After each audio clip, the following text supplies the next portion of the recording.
নীল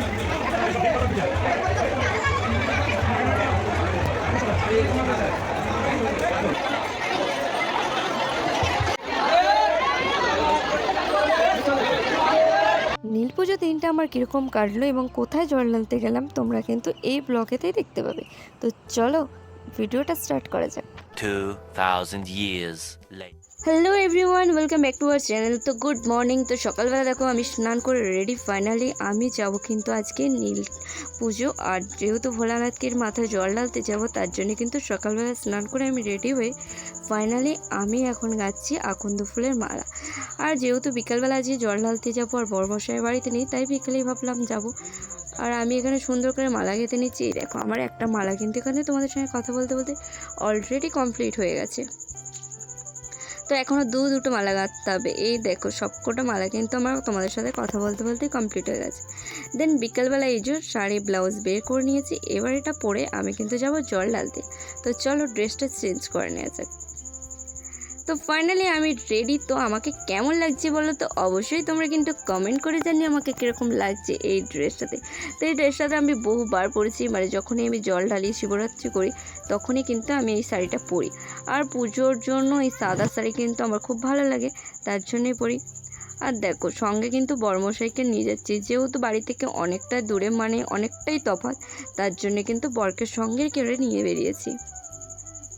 তো জল ঢালতে আমি চলে গিয়েছিলাম বাগানটাতে। এই যে দেখো আমি কিন্তু পৌঁছেও গেছি। তো এখানে ভেবেছিলাম আজকে প্রচণ্ড ভিড় হবে, অনেকক্ষণই হয়তো দাঁড়াতে হবে। তো সকাল থেকে শুনছি যে প্রচুর ভিড় হবে বিকালবেলা। তো সকালবেলা ফাঁকা ছিল, আর অনেকে আমাকে বলছিল তুমি সকালবেলা যাওনি, তো সকালবেলা ফাঁকা ছিল। তো কিন্তু আমার সময় হয়নি। আর এই যে এসে দেখলাম এখানে এবছর আবার নতুন নিয়ম বের করেছে যে স্লিপ করতে হচ্ছে। তো ফাইনালি আমি স্লিপ করে এখানে লাইনে দাঁড়িয়ে পড়েছি ভেতরে গিয়ে জল ঢালবো বলে। তো এই দেখো ভেতরে কিন্তু আমি প্রবেশ করেছি। ভোলানাথের মাথায় জল ঢালতে হবে না, এই যে বাবা ভোলানাথের মাথায় সমস্ত কিছু ফুল বেলপাতা আমি দিয়ে দিলাম, দিয়ে কিন্তু ভোলানাথের মাথায় জল ঢালার পাড়া। আর আগে থেকে সমস্ত কিছু আমি রেডি করে নিয়েছিলাম, তা আবার বোতলে করে, যেহেতু ঘটিতে করে আনতে পারবো না এত দূর তফাতে, তার জন্য কিন্তু বোতলে করে সমস্ত জল কিন্তু আমি রেডি করে নিয়ে এসেছিলাম। আর শুধুমাত্র এখানে আমি একটু ঘটি নিয়ে এসেছিলাম সঙ্গেতে, নিয়ে এসে আমি এখানে সুন্দর করে বাবার মাথায় আমি কিন্তু জল ঢেলে দিলাম। আর যেহেতু আজকে অনেকটাই ভিড় কম ছিল, আর আমি গিয়ে দেখলাম অনেক ফাঁকা। তো ভাগ্যটা আমার ভীষণ ভালো আজকে। তো লাকটা এতটা ভালো, এই 2 বছর আমি এই বাগানটাতে জল ঢালতে আসছি, আর 2 বছরই কিন্তু আমি অনেক ফাঁকা পেয়েছি। তো যার জন্য কিন্তু মনটা আমার অনেক খুশি হয়ে গেছিলো। তো তো ভোলানাথের কৃপায় কিন্তু আজকের দিনটা আমার কিন্তু অনেক অনেক ভালো কাটছে। তো যাই হোক আমার কিন্তু জল ঢালা খুব তাড়াতাড়ি হয়ে গেছিলো। আর ওই যে বললাম লাকটা আমার আজকে খুবই ভালো ছিল, তো ভিড়টাও আজকে কমই পেয়েছিলাম আর জল ঢালাও হয়ে গেছে। তো আমি বাইরে এসে দেখলাম প্রচুর প্রচুর মানুষের কিন্তু ভিড়। তারপরে কিন্তু অনেক লাইন পড়ে গিয়েছিল। তো আমি যখন এসেছিলাম একটু ফাঁকা ছিল, তারপরে কিন্তু এই যে দেখছো মানুষের কতটা পরিমাণে ভিড় হয়ে গিয়েছিল, কত মানুষ লাইন দিয়ে। তো ফাইনালি আমি কিন্তু ভেতরে ভোলানাথের মাথায় জল ঢেলে বাইরে এসে এখানে ধূপ আর মোমবাতি কিন্তু ঠাকুরের নামে আমি জ্বেলে দিলাম। জ্বেলে দিয়ে সুন্দর করে আমি আবার ওপরে চলে গেলাম অঞ্জলি দেওয়ার জন্য।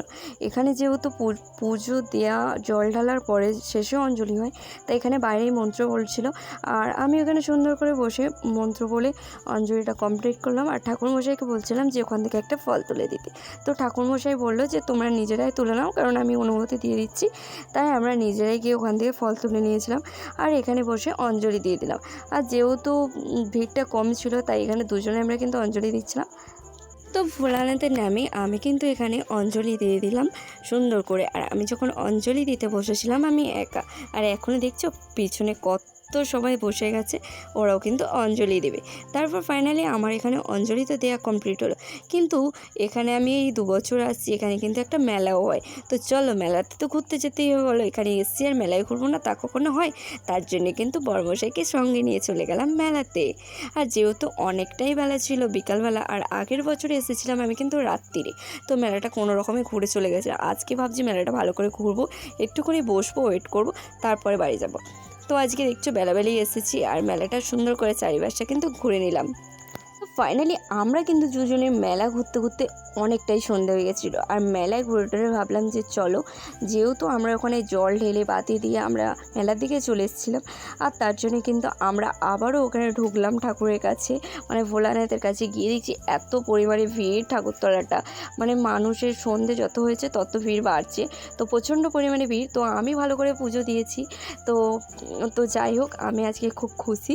তো এই যে সন্ধে হয়ে গেছে, এখন ফিরবো বাড়ি, এসে তার জন্য বেরিয়ে পড়েছি। তো অনেকটাই সন্ধে হয়ে গেছিলো বাড়ি ফিরতে, দেখতেই পাচ্ছ কতটা সন্ধে হয়ে গেছে না। তো দেন ফাইনালি আমরা গাড়ি করে পৌঁছে গেলাম বাড়িতে। তো ভিডিওটা আমি এখানেই এন্ড করছি। ভিডিওটা ভালো লাগলে লাইক কমেন্ট শেয়ার। আজকের মতো টাটা, দেখা হচ্ছে অবশ্যই নেক্সট ভিডিওতে।